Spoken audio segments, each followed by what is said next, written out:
A woman from Moline just finished writing her first book at the age of 90. Mabel Harvey and her son Brad talked about writing the book for quite some time. Harvey says her son, who lives in Tennessee, helped edit the book and would send corrections through the mail. The book, titled A Dollar More, is a family memoir about her 6 brothers, mother, father, and herself, of course. Local 4's Brianna Collier joins us in the studio with what sparked that idea, and it is a story that you'll only see here on Local 4. Brianna?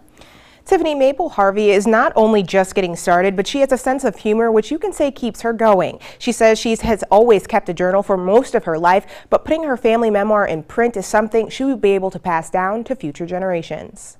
First printing was 175 books is all we had printed. 90-year-old Mabel Harvey is doing something most people could never imagine doing at her age, publishing her first book with her son. We've been talking about it for a long time.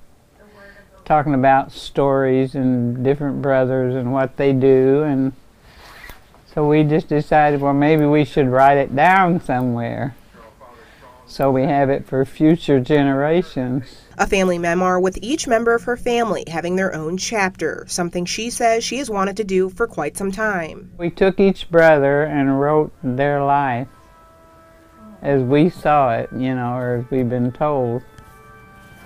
So we had 6 brothers to write about, my father and my mother and myself, of course. Harvey is the oldest of 7 and the only girl.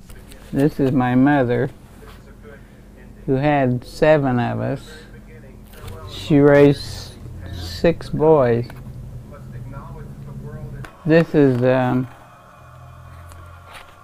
my brother, who was a womanizer. He'd have one girl at home and bring another one home with him in the car. This is my father. He was killed on the job. He worked for Roth and Company in Rock Island.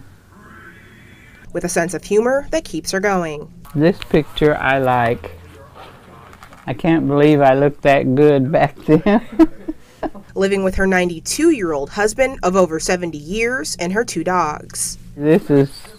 I like this picture. Why? Of me and my husband.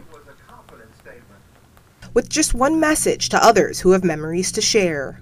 Well, you better write it down somewhere if you know something that nobody else knows.